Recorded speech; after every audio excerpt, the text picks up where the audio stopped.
मुख्यमंत्री मनोहर लाल ने नए कृषि कानूनों को बताया किसान हितैषी। कहा सरकार और किसानों के बीच नहीं है कोई गतिरोध।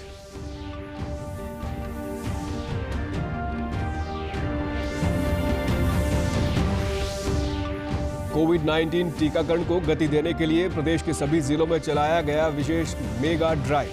गांव में भी बनाए गए कोविड टीकाकरण सेंटर।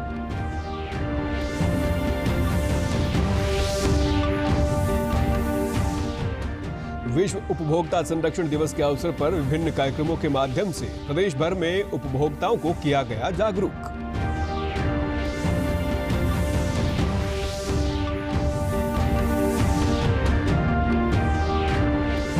और प्रधानमंत्री आवास योजना के तहत पक्के मकान बनाने से यमुनानगर जिले के लाभार्थी खुश। केंद्र सरकार का किया आभार व्यक्त। नमस्कार, मैं सुरेंद्र कुमार। अब समाचार विस्तार से। मुख्यमंत्री मनोहर लाल ने रोहतक में पत्रकारों से बातचीत में कहा कि तीनों नए कृषि कानून किसान हितैषी हैं। सरकार और किसानों के बीच कोई गतिरोध नहीं है। उन्होंने बताया कि हाल ही में पेश किए गए बजट में भी किसानों के लिए विशेष प्रावधान किए गए हैं। किसानों की आमदनी को वर्ष 2022 तक दोगुना करने का लक्ष्य निर्धारित किया गया है। मुख्यमंत्री ने कहा कि किसानों का रिस्क समाप्त करने के लिए सरकार द्वारा हर जरूरी कदम उठाए जा रहे हैं। इस तक प्रधानमंत्री जी की घोषणा है कि जो भी आय उसकी थी आज से 3 साल पहले, उस आय से डबल कैसे उसकी आय करें, तो ये सारे कार्यक्रम पहले से चल रहे हैं। उसमें प्रोक्योरमेंट के विषय भी हैं, उसमें अच्छे खाद के, अच्छे बीज के, उसमें पानी की व्यवस्था, उसमें माइक्रो इरिगेशन की, उसमें बागवानी की, उसमें प्रधानमंत्री फसल बीमा योजना की, उसमें हमने मुख्यमंत्री बागवानी फसल बीमा योजना का कार्यक्रम इस बार शुरू किया है।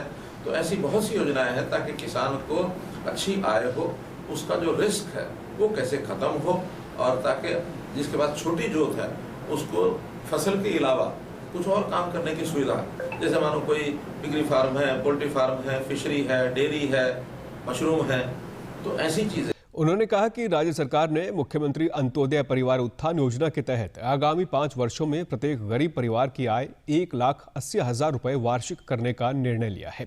इस अवसर पर मुख्यमंत्री ने विवाह शगुन योजना के तहत 12 बेटियों को अनुदान राशि प्रदान की। उन्होंने कहा कि अनुसूचित जातियां, पिछड़े वर्ग व गरीब परिवारों के कल्याण के लिए राज्य सरकार ने अनेक योजनाएं लागू की हैं।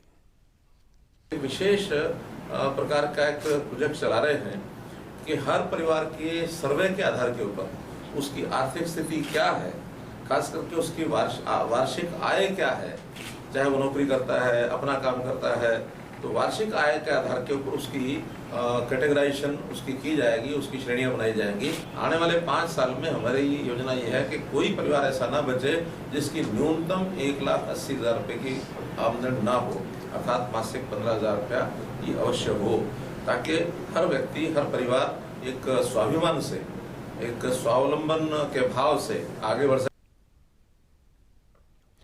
कोविड-19 टीकाकरण को गति देने के लिए सरकार द्वारा आज प्रदेश में विशेष मेगा ड्राइव चलाया गया।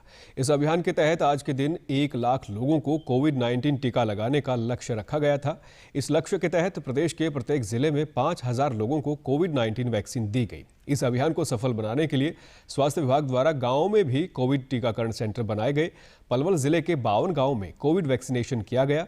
नोडल अधिकारी डॉक्टर योगेश मलिक ने बताया कि जो लोग जिला अस्पतालों और सामुदायिक स्वास्थ्य केंद्रों पर नहीं पहुंच पाते थे, उनके लिए गांव में ही कोविड टीकाकरण सुविधा शुरू की गई है। सरकार द्वारा चलाए गए टीकाकरण अभियान को सफल बनाने के लिए उन्होंने लोगों से अपनी भागीदारी निभाने की अपील की।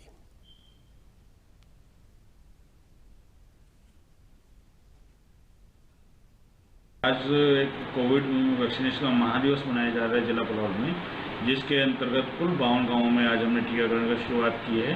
और इन टीकाकरण स्थल पर 60 साल से उम्र के व्यक्ति या 45 से 59 साल के ऐसे व्यक्ति जिनको गंभीर बीमारियाँ हैं, उन सभी को टीके लगाने का लक्ष्य रखा गया है। और हिदायतों के लिए कोविड के पूरा व्यवहार जो कि हम शुरू से कहते आ रहे हैं, मास्क और 2 गज की दूरी अभी भी ज़रूरी है, वैक्सीन भी ज़रूरी है, तो ये चीज़ें ज़रूरी हैं। तो लोगों से ये अपील है कि सारी हिदायतें बढ़ते हुए अपने सेशन सेंटर पर जाकर अपना वैक्सीनेशन अवश्य करें। टीकाकरण के बाद स्थानीय लोगों ने बताया कि टीका लगवाने से ही कोरोना महामारी से बचा जा सकता है, इसीलिए सभी को ये टीका अवश्य लगवाना चाहिए।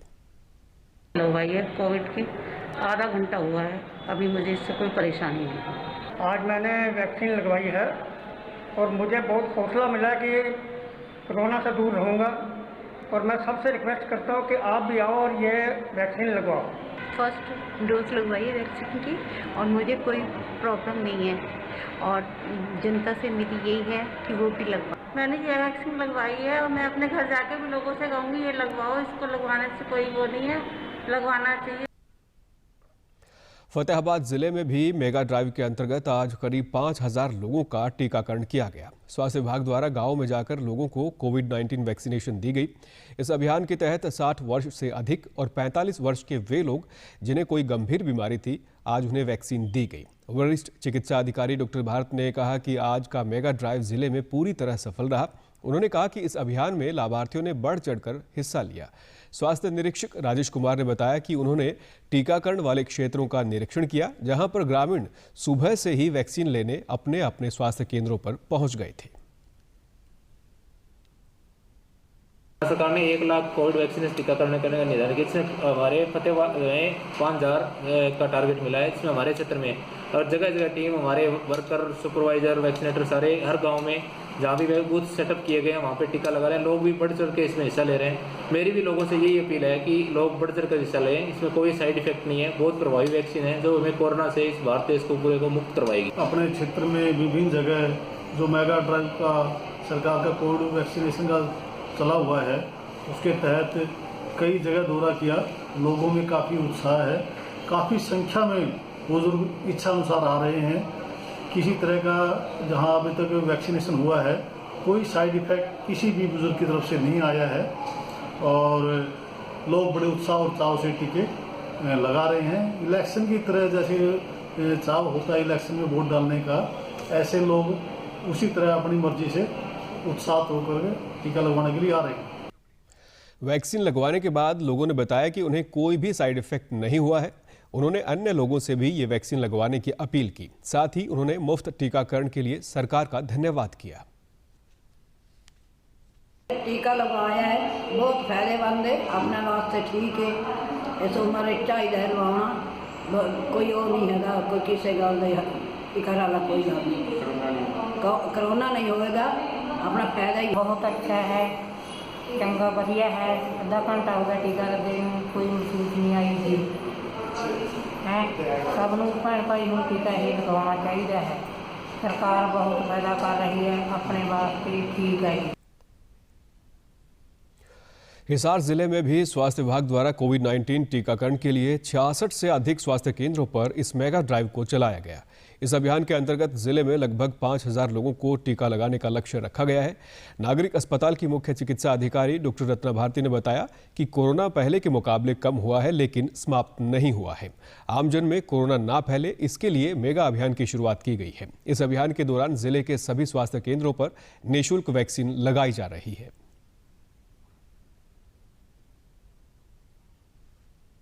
हमारा जो ये कोविड वैक्सीनेशन का अभियान है, हम उम्मीद करते हैं कि जो टारगेट मिला है 6500 का वो पूरा होगा।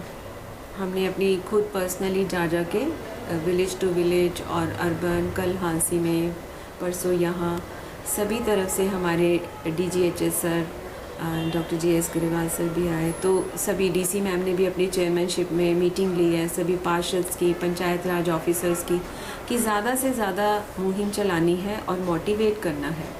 कुछ ये मिथ चल रही है, जैसे से चल रही है कि हम अब कोविड नहीं है, कोविड चला गया है और हम नहीं लगवाएंगे। जितनी भी मीटिंग्स मैंने की हैं, लोगों में यही डर है कि अब, और डर भी नहीं रहा कोरोना का, और डर ये भी है कि लगवा लिया तो क्या हो जाएगा। तो जल्दी से जल्दी आएँ और अपने पेरेंट्स को, हमें आम बच्चों से भी यही रिक्वेस्ट है, अपने दादा दादी, नाना नानी को लेकर आएँ, अपने घर में बड़ों को लेकर आएँ, जो बीमार चल रहे हैं, जिनमें ताकत कम है तो बीमारी से लड़ने की, उन पे ये वायरस ज़्यादा अटैक करता है, वो जल्दी से जल्दी आके हमसे मिल। कोरोना वैक्सीन लगवाने के लिए आमजन भी काफी सक्रिय नजर आए। स्वास्थ्य केंद्रों पर टीकाकरण के लिए पहुंचे बुजुर्गों ने कहा कि कोरोना से बचाव के लिए हर किसी को कोविड वैक्सीन लगवानी चाहिए। इससे किसी प्रकार के शारीरिक दुष्प्रभाव नहीं है। आज 15 तारीख को यहाँ पर ऋषि नगर में PSC पर ये टीका लगवाया है। मुझे इस टीका लगवाने से कोई तकलीफ नहीं हुई है। और मैं आम लोगों से यही कहना चाहूँगा कि भाई आप भी अपना टीका लगवाएं और इस अभियान को सफल बनाएं। मेरे कोई दिक्कत को नहीं, मैं तो जमा टनाटन हूँ, सही हूँ मैं तो जमा। हाँ, और सब ने यही कहूँगी भाई बहुत फायदेमंद टीका है यूँ और कुछ नहीं होगा कभी। मैं कोरोना का ख़त्म होने खातर टीका लगवाया और मैं ठीक हूँ। सभी ने टीका लगवाना चाहिए और जल्दी से जल्दी लगवाना चाहिए सभी ने।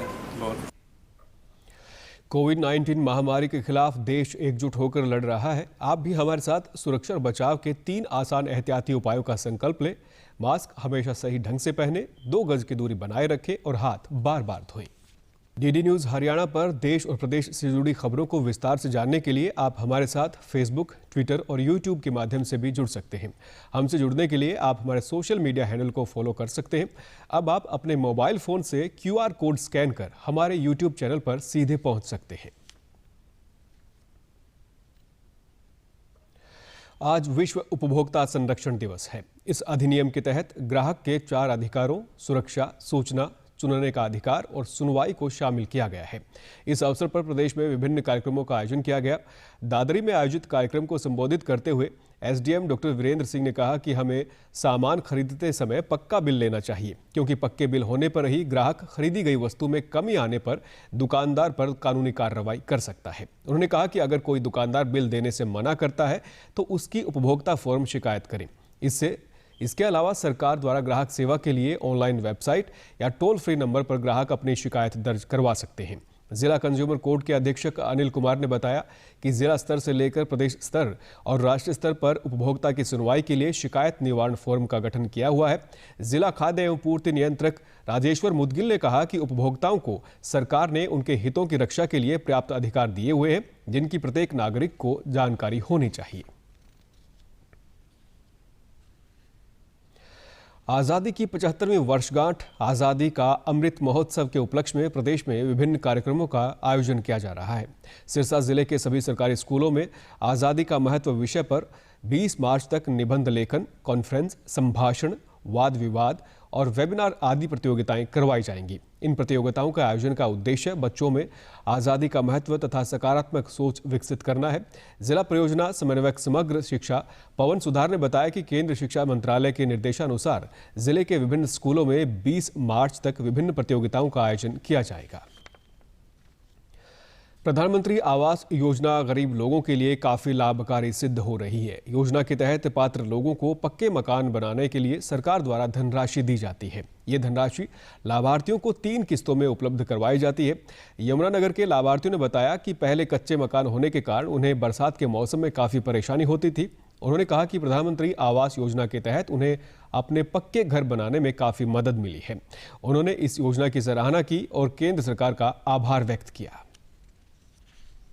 हमारे कच्चे मकान थे तो इसलिए प्रधानमंत्री आवास योजना की तरफ से हमने पक्के मकान पाए। ये 2.5 लाख देना था उन्होंने और 2 लाख दिए हैं। अभी पक्के जो पेंट है 50,000 वो रह रहे हैं। मैं मोदी सरकार का धन्यवाद करती हूँ और वो ये हमें बहुत अच्छा लगता है कि वो गरीबों की सुनते हैं। सरकार ने इतना करा ना तो मान लिया किस्त रह रही जी हमारी 2 लाख तो मिल गया मान लो, ये 50,000 है जी ये किस्त रह रही है। हमारा घर प्रधानमंत्री आवास योजना के तहत बना हुआ है। पहले हमारा घर कच्चा था और अब पक्का बन गया है। हम मोदी जी का बहुत बहुत धन्यवाद करना चाहते हैं जिन्होंने हमें ये इतना अच्छा मौका दिया। फतेहाबाद के अतिरिक्त उपायुक्त डॉक्टर मुनीश नागपाल ने आज फसल अवशेष प्रबंधन व फसल विविधता के जागरूकता वाहन को झंडी दिखाकर रवाना किया। इस वाहन के माध्यम से किसानों को पराली न जलाने के लिए प्रेरित किया जाएगा। उन्होंने बताया कि किसानों को पराली प्रबंधन में इस्तेमाल किए जाने वाले कृषि यंत्रों की वीडियो बनाकर किसानों को जागरूक किया जा रहा है। एडीसी ने किसानों से आह्वान किया कि वे फसलों के अवशेष जलाने की बजाय इसका वैज्ञानिक तरीके से प्रबंधन करके इससे धन कमाएं। ऐसा करने से जहां पर्यावरण प्रदूषण को रोकने में सफलता मिलेगी, वहीं किसानों की अतिरिक्त आय भी होगी। उन्होंने कहा कि किसान खेतों में पड़े फसलों के अवशेषों को जलाने की बजाय भूमि में दबाएं, जिससे भूमि की उर्वरा शक्ति बढ़ाई जा सकती है। प्रदेश की वॉलीबॉल टीम ने ओडिशा के भुवनेश्वर में खेली गई 69वीं राष्ट्रीय पुरुष सीनियर वॉलीबॉल प्रतियोगिता में बेहतरीन खेल दिखाते हुए फाइनल मुकाबले में केरल को हराकर चैंपियन का खिताब हासिल किया। प्रदेश की टीम ने 14 वर्षों बाद इस प्रतियोगिता के फाइनल में शानदार जीत दर्ज की है। मुख्यमंत्री मनोहर लाल ने इस शानदार उपलब्धि पर टीम के खिलाड़ियों से मुलाकात कर उन्हें शुभकामनाएं दी और उनके उज्जवल भविष्य की कामना की। अंत में इस बुलेटिन के मुख्य समाचार एक बार फिर। मुख्यमंत्री मनोहर लाल ने नए कृषि कानूनों को बताया किसान हितैषी। कहा, सरकार और किसानों के बीच नहीं है कोई गतिरोध।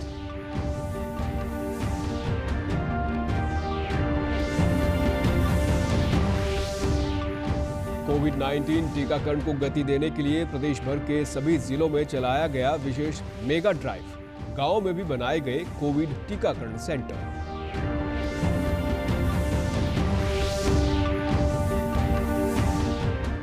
विश्व उपभोक्ता संरक्षण दिवस के अवसर पर विभिन्न कार्यक्रमों के माध्यम से प्रदेश भर में उपभोक्ताओं को किया गया जागरूक।